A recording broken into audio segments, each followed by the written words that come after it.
Selam hepinize arkadaşlar. Bakın bugün günlerden ne var?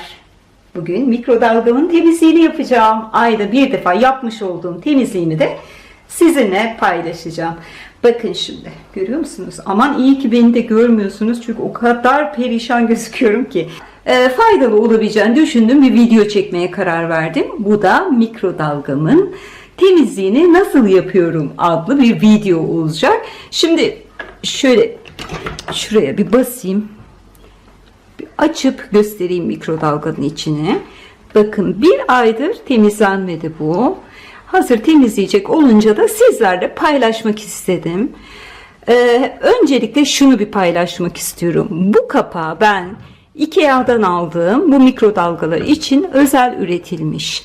Her ısıtma yapışımda bunu kullanmış olmama rağmen bir ay sonra işte mikrodalgamın geldiği durumu zaten göreceksiniz. Bunun üzerinde böyle delikler var ve fiyat olarak gerçekten çok uygun. Yani yine de bir aydır temizlenmemiş olmasına rağmen görüyorsunuz öyle çok da aman aman kirli bir mikrodalga değil. Bundan eğer mikrodalga kullanıyorsanız hepinize önereceğim. Şimdi bunu da yıkamam gerekecek. Bunu da bir alayım. Bunun içini bir sizinle paylaşmak istiyorum. Bu arada taburenin üstüne çıktım. Umarım yuvarlanmam yere. Camını görüyorsunuz. Şurada böyle minik minik lekeler var. Az sonra bunların hepsi hemen bir 5 dakika içerisinde yok olacak. Yine camının üzerine bir şeyler dökülmüş. Büyük bir ihtimalle çocuklar bir şey ısıttılar ve bu şekilde kaldı. Şöyle altına da bakalım. Yani çok da kötü gözükmüyor. Hep diyorsunuz ya işte temiz yerleri temizliyorsunuz diye, yok öyle bir şey. Bakın sürekli olarak rutin aralıklarla temizlediğiniz zaman gerçekten bütün eşyalarınız, beyaz eşyalarınız temiz kalıyor arkadaşlar. Bunu bir belirteyim. Şöyle yandan böyle aynalı olduğu için bilmiyorum görebiliyor musunuz ama bakın bir yığın yağ lekeleri var. Bunlar buhardan kaynaklanan lekeler aslında. İşte o kapak sayesinde ben birçok kirliliği de önlemiş oluyorum. Şu arkadaki lekeleri görüyorsunuz. Hemen şu yan taraftaki lekeleri görüyorsunuz. Bakın şuralar hep buhar lekesi ve nem lekesi. En kirli olan yerini göstermeyi unuttum zannedersem o da mikrodalganın bu üst bölümü. Şimdi kamerayı ben farklı bir açıdan sokacağım mikrodalganın üstüne ki orayı rahatlıkla görebilirsiniz. Çünkü oraları normalde silmek zor oluyor ama biraz sonra benim yapacağım yöntemle çok kolay silip pırıl pırıl da parlatacaksınız. Direkt kamerayı daha rahat görmeniz için ters olarak mikrodalganın içine sokuyorum. Umarım böyle flulaşmadan gösterebiliyorumdur. Görüyor musunuz ne kadar çok buhar lekeleri var. Şimdi ihtiyacımız olan öncelikle mikrodalgaya dayanıklı olabilecek bir kase. İsterseniz tabak da kullanabilirsiniz ama derin bir şey olursa çok daha iyi olur. Daha sonra şöyle bir su bardağı bakın sirkem var. Bunun yarısı beyaz sirke, temizlik için kullanılan. Sirkem bittiği için normal elma sirkesi, anneciğimin kurmuş olduğu elma sirkesini tabağımın içerisine hemen şöyle alıyorum. Daha sonra bir tane de limona ihtiyacımız olacak. Benim bu limonlarım dün akşamdan kesilmişti. Madem temizlik yapıyorum bunları da değerlendirmiş olabilirim diye düşündüm. Limonun suyunu bir güzelce sirkenin içerisine sıkıyorum. Limon da bayağı suluymuş. Normalde pek gücüm yetmez benim. Daha sonra limonu suyun içerisine bırakıyorum. Diğer bölümü de sıkalım.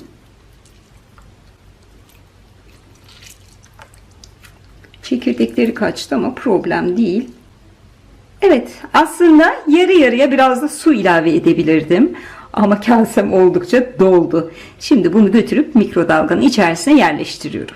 Döner tablanın tam ortasına sirke ile limonlu suyumu yerleştirdim. Daha doğrusu kasemi yerleştirdim. Şimdi kapağı kapatıyorum. Bir buradan ayarlama yapacağız. Şimdi de 5 dakikaya ayarlayacağım. 5 dakika boyunca çalıştırmamız gerekiyor. Ve hemen 600'ü de zaten seçmiştim. Çalıştırmaya başlıyorum.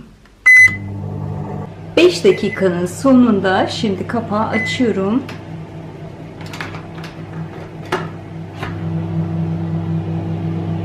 Şimdi küçük kameramanım kamerayı aldı ve bana yardım ediyor.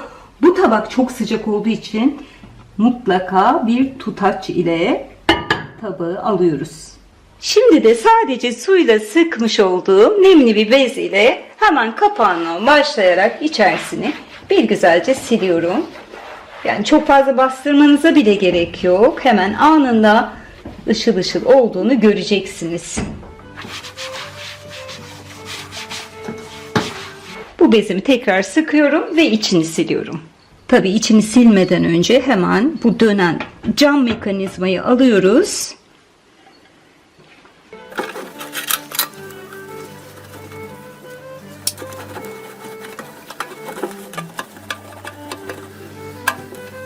Ben bezimi tekrar bir sudan geçirdim ve sıktım. Yine hiç deterjan kullanmadan bir kat daha üstünden geçeceğim. Şimdi şöyle de bir şey var.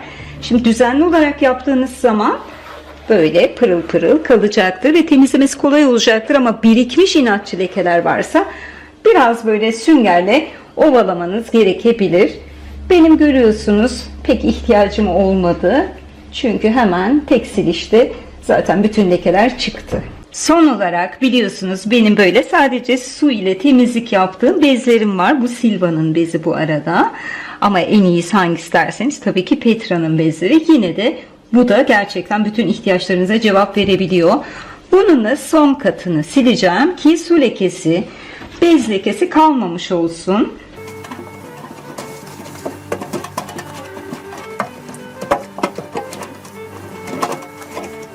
Şimdi de mikrodalgamın kapağını açık bırakacağım ve kurumasını sağlayacağım. Şimdi ben az önce kullanmış olduğum limonları kesinlikle atmadım. Hiçbir zaman atmıyorum. Böyle elimde bulaşık yıkıyorsam bulaşık suyunun içerisine koyuyorum. Ya da bulaşık makinesinde yıkama yapıyorsam yine bulaşık makinesinin düşmeyecek bir alanına yerleştiriyorum. İnanın en inatçı lekeleri çıkardığı gibi ışıl ışıl böyle parlak parlak da tabaklarınız, bardaklarınız oluyor. Şimdi artık vakit kaybetmeden hemen bunları bir yıkayayım.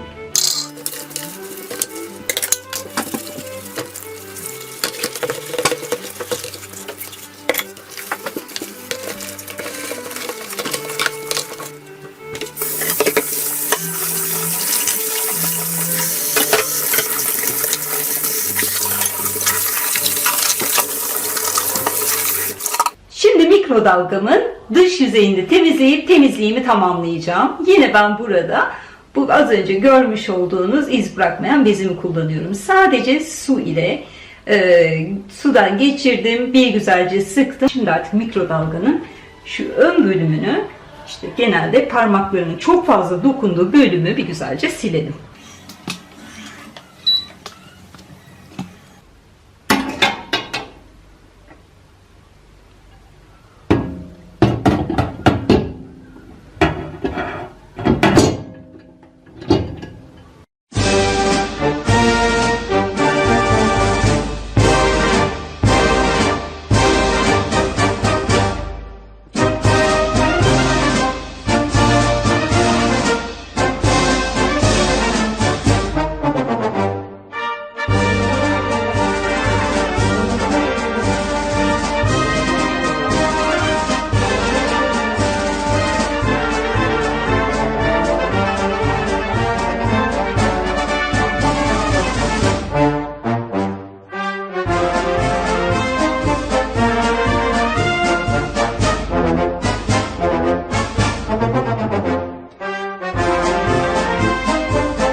Evet arkadaşlar, işte benim mikrodalga temizliğim böyleydi. Ayda bir defa siz de bu şekilde mikrodalga fırınınızı temizlerseniz inanın o sabit lekelerden kesinlikle kurtulmuş olacaksınız.